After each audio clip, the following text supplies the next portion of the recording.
காலை நேர பிரதான செய்திகளின் ஊடாக நர்மதா சிறில் முதலில் தலைப்பு செய்திகள்.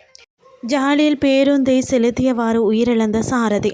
பெருந்தோட்ட நிறுவனங்களின் நிதி வைப்பு சேகரிப்பு சட்டவிரோதமானது, மத்திய வங்கி ஆளுநர் எச்சரிக்கை.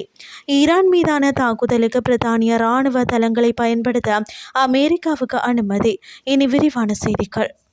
யாழில் பேருந்து செலுத்தியவாறே சாரதி ஒருவர் உயிரிழந்துள்ளார். குறித்த சம்பவம் நேற்றைய தினம் இடம்பெற்றுள்ளது.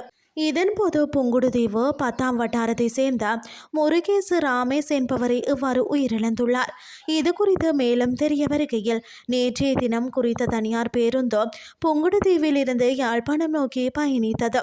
அந்த பேருந்தில் 60 பயணிகள் இருந்துள்ள நிலையில் பேருந்தானது வேலனை அராளி சந்தியால் பயணித்துக் கொண்டிருந்த போது சாரதி ஆசனத்தில் சாய்ந்தபடியே மயக்கமுற்றுள்ளார். இதன்போது பேருந்து அவ்வாறு சுமார் 1 கிலோமீட்டர் தூரம் சென்றுள்ளது தெரிவிக்கப்படுகிறது. பின்னர் பேருந்து மெதுவாக வீதியை விட்டு ஓரமாக செல்வதை நடத்துனர் அவதானித்து விட்டு சாரதியை பார்த்த வேளை அவர் மயக்கமுற்ற விடயம் தெரிய வந்துள்ளது.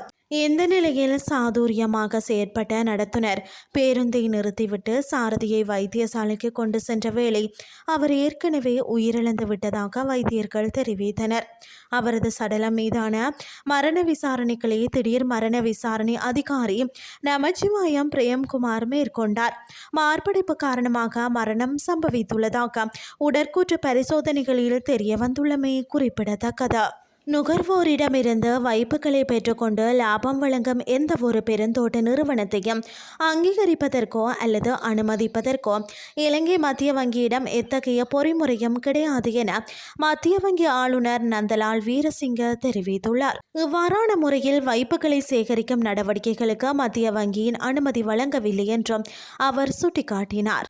வைப்புகளை இவ்வாறான முறையில் ஏற்கும் செயற்பாடுகள் சட்டவிரோதமானவை என்பதால் இத்தகைய செயற்பாடுகளில் பொதுமக்கள் பணத்தை முதலீடு செய்வதை தவிர்க்குமாறு மத்திய வங்கி ஆளுநர் கடுமையாக எச்சரித்துள்ளார்.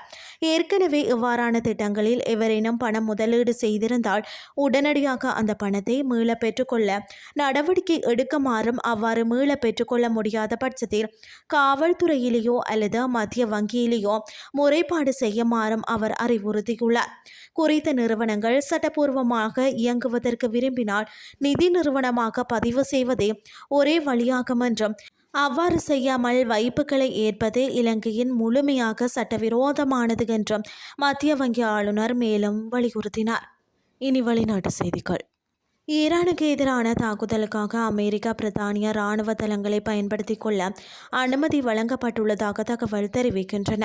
பிரித்தானிய பிரதமர் ஆண்டி பர்ன்ஹாம் இதற்கான ஒப்புதலை வழங்கியுள்ளதாக ப்ளூம்பெர்க் நியூஸ் செய்தி வெளியிட்டுள்ளது.